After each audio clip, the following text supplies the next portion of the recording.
The book of Acts chapter 10, verse 10. And he became very hungry and would have eaten.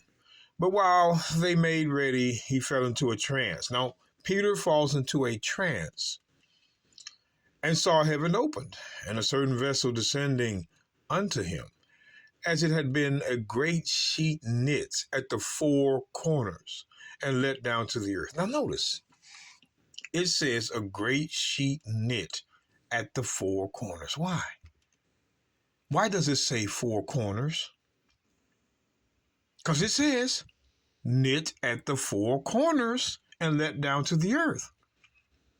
What is it that we should know about the four corners? Well, let's look at this. Let's get the book of Isaiah 11.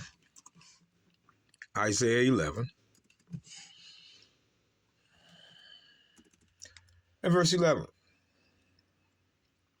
Isaiah 11, 11 and 12. It says, and it shall come to pass in that day that the Lord shall set his hand again the second time to recover the remnant of his people, which shall be left from Assyria and from Egypt and from Pathros and from Cush and from Elam and from Shinar and from Hamath and from the isles of the sea. And he shall set up an ensign for the nations. The nations, watch, and shall assemble the outcast of Israel and gather together the dispersed of Judah from the four corners of the earth. Four corners of the earth. Four corners of the earth. Now, here's what I want to do. I want to go to Revelation. Because some think, well, they're not under the new covenant. They're not in the New Testament. Man, we go both ways anytime. The book of Revelation, chapter 7 and 1. And after these things, I saw four angels standing on the four corners of the earth. So these angels are standing on the four corners. Don't tell us about the four corners. You want to try to interpret verses from your mind. We're reading about the four corners. After these things, I saw four angels standing on the four corners of the earth, holding the four winds of the earth. War. That the wind should not blow on the earth, nor on the sea, nor on any tree. Look at this now. It says, and I saw another angel ascending from the east, having the seal of the living God. And he cried with a loud voice to the four angels, to whom it was given to hurt the earth and the sea, because this is going to be the end, saying, hurt not the earth, neither the sea, nor the trees, till we have sealed the servants of God in their foreheads. So what I want you to do is I want you to go here with me, then we're going to come back here. It says, till we have sealed. What's going on here? The book of Isaiah. What's going on? Chapter 8. Now, brothers and sisters, I'm going to try to fit all this in. Isaiah chapter 8, verse 16. I just want one verse. Isaiah 8, verse 16. Bind up the testimony, seal the law. Seal the law among my disciples. That is what they're sealed with, the law. Christians know that is what they're being sealed with. Seal the law among my disciples. So when we go back to Revelation chapter 7, I'm going to read verse 1 and we're going to drop on down.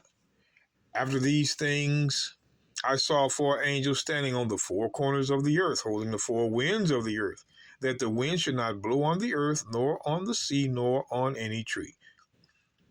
And I saw another angel ascending from the east, having the seal of the living God. The seal is the Bible. And he cried with a loud voice to the four angels to whom it was given to hurt the earth and the sea, saying, hurt not the earth, neither the sea, nor the trees, till we have sealed the servants of God in their forehead. Now, who are the servants of God? Verse 5, the tribe of Judah, seal, 12,000. Of the tribe of Reuben, the servants were the 12 tribes. Again, the 12 tribes on the four corners of the earth. But something's different about them. Let's go back to the book of Acts, chapter 10. The book of Acts, chapter 10, for a reason. and verse 15.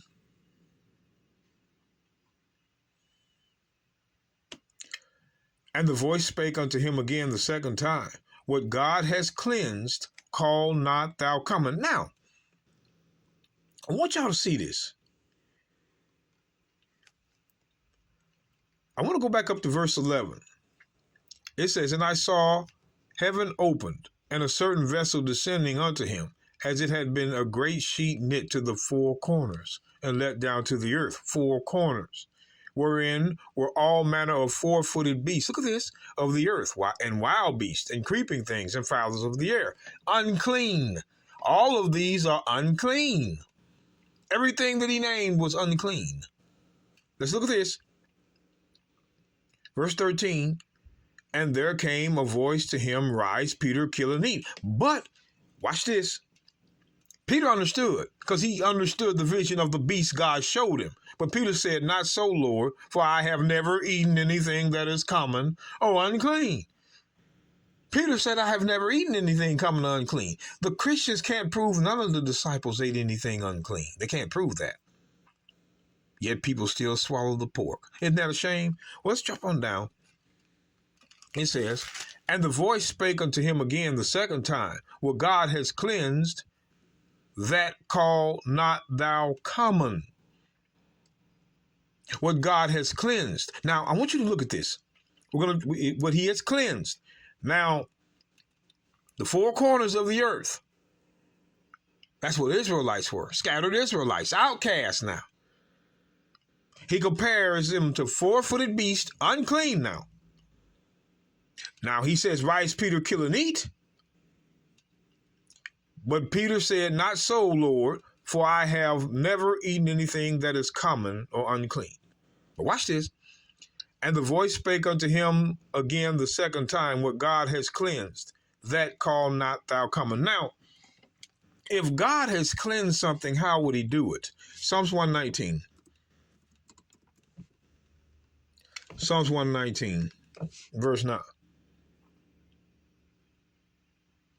Psalms 119, verse 9. Wherewithal shall a young man cleanse his way? By taking heed thereto according to thy word. So the word is the cleanser. The word is the cleanser.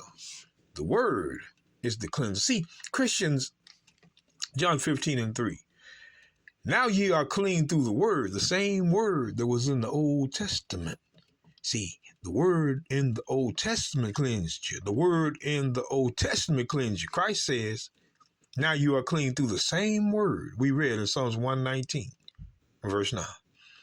So you're clean through the word of God. That's what cleanses you. We don't know what they're talking about. So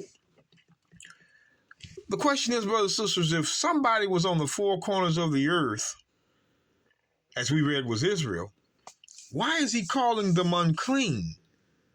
Well, let's look at Ezekiel chapter 37. Ezekiel chapter 37. Let me show you why. Ezekiel chapter 37.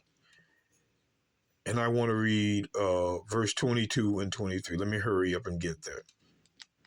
It says, I will make them one nation in the land upon the mountains of Israel, and one king shall be king to them all.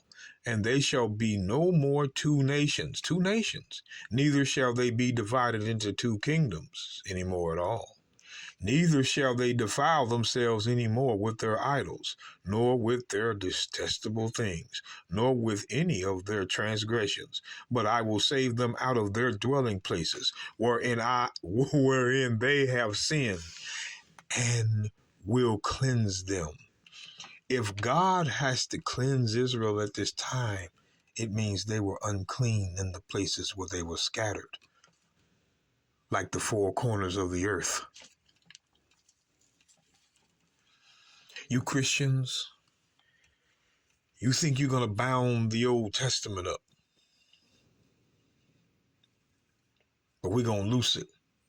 Israel was the unclean nation in the four corners. That's all that means. That's who Cornelius was, one of them. It's about the details. It's about the details. The Christians, they don't want those details to